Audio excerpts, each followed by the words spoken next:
I'm Katie Haswell. I'm travelling around parts of the Middle East with the film crew, investigating a story about milk. I've discovered that in some countries here, children are not getting enough of the good, healthy milk that they need. And if that's the case, then I'd like to know why. What strikes me most about this region is its tremendous diversity. It's a colourful mix of cultures and traditions, famous for its wonderful markets and bazaars, a feast for food lovers. And with more and more children growing up in cities, the demand for milk is increasing. There's no question that in some parts of the world, packaged milk like this is a perfectly standard part of everyday life. But that's not necessarily the case everywhere. In this part of the world, most people buy what's known as loose milk or open milk. That means that it's not been processed and it's not been packaged. You can buy open milk in the food market. Some people get it delivered to their home by milkmen. And a lot of people buy it in milk shops like this. Hi, could I have some milk please? One, please, thank you.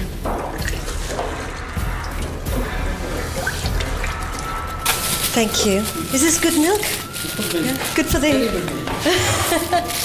Well, he says that it's good fresh milk, but I wonder if I'd give it to a child. Dr. Morsi El Soda has recently completed a big scientific study to see exactly what's in the kind of milk that I bought. Well, you know, I was really shocked about the results. We were expecting high numbers of microorganisms, but not that high. Morsi found bacteria such as tuberculosis, salmonella, listeria and brucella. They can cause vomiting, diarrhea and, in extreme cases, even death.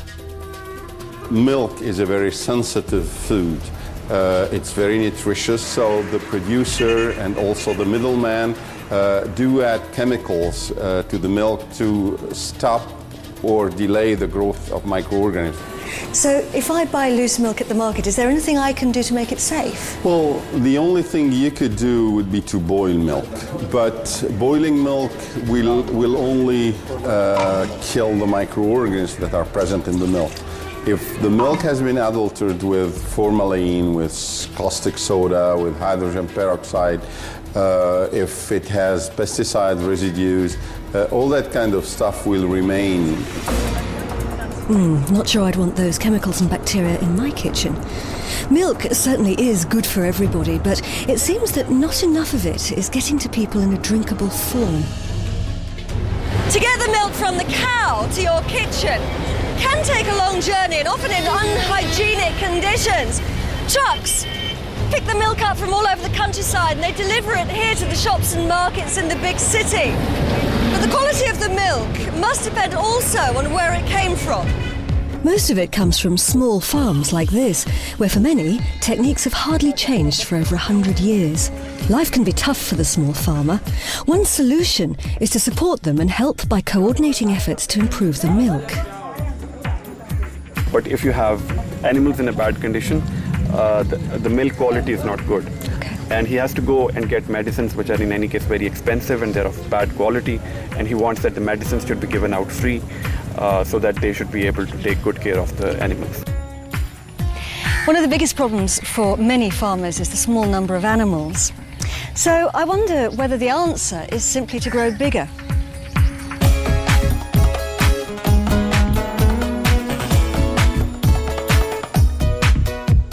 You know, I had absolutely no idea that some of the biggest farms in the whole world are here in the Middle East. Some of those are even in the desert. This one has 4,000 of these lovely ladies. The process is extremely hygienic and they cool the milk directly, which stops bacteria from growing. But you know, it strikes me that big modern farms like this are certainly a step forward for the industry as a whole. But I can't help thinking about the small farmer. Is there something more immediate that can be done for him? It took us a while to find it, but my new friends showed me the way to a very promising solution. A well-run milk collection centre.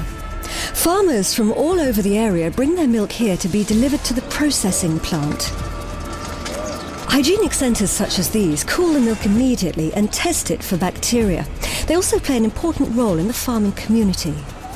How can milk collection centres like yours help small farmers? If anybody is feeding well, caring the animals and producing good quality milk with good composition, he can get good price from us, the first of the thing. Then secondly, our people, the veterinarians, can provide the services to the farmers for the improvement of the health, for improvement of breed of the animals, for as a whole, the general management of the animals. Our next mission was to visit some of the dairies. The milk goes through rigorous quality checks when it arrives. You know, I'm surprised that a lot of people I've met during this trip actually believe that milk from dairies contains preservatives to make it last longer.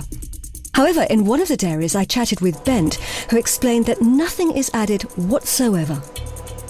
The most important thing for us, that is that we get a good raw milk, because what come in of quality, it come out of quality. And for that we have employed 2 veterinarians which is visiting our farmers to make sure that we are getting the right quality of raw milk. Then we send this to our UHT plant, where we are heat treating the milk with 140 degrees, but only in 3 seconds. But this heat treatment, we are able to kill all the bacteria, but we keep the good nutrition, the proteins and the vitamins. Do you think people understand that it's important to have low bacteria? No, I don't think so. So why is that, do you think? Because I think there's a lot of people who don't even know that the bacteria is existing. But if most people still believe that there's no problem with bacteria in open milk, how do we change their behaviour? Well, some countries have already realised that starting school milk programmes is one solution. And organised group sessions are also a useful way of teaching consumers, often women. The results have been positive, and one of the most passionate spokespeople I've come across for educating the consumer is Dr. Unal. I'm a medical doctor, but I am a teacher in my heart. I love teaching. And I go out and organize the groups with especially the ladies, and I try to warn them about the dangers of the loose milk. How successful do you think these teaching groups are?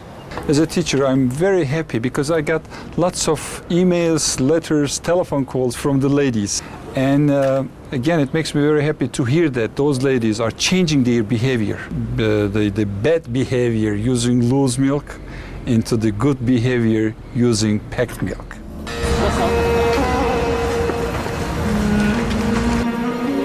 Perhaps one way of improving the dairy industry is to work together and adapt to local techniques and ways of doing things.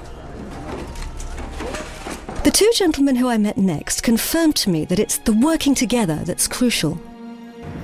If every participant, starting from the farmer, the small farmer, the big farmer, the industry, the factories, the trade, the government, realizes that there is a big benefit for everybody, and everybody's going to cash in on it.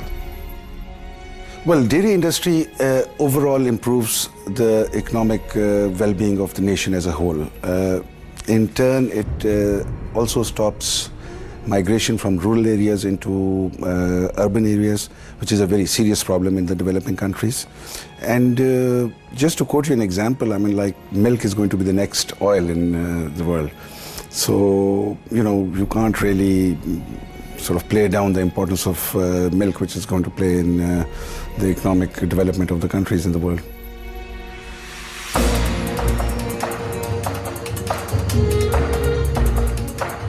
Clearly the milk industry has an extremely bright future here in this part of the world. But it's not quite there yet, and there's certainly still a lot of work to do. I've met some wonderful people here, and it strikes me that the time really is now for everybody to jump on board and make a difference. And of course, good milk benefits everyone, from the small farmer through to big economies. But I suppose the people it benefits most are the little ones, our children. We owe it to them. And anyway, isn't that what we all want? Good, strong, healthy kids.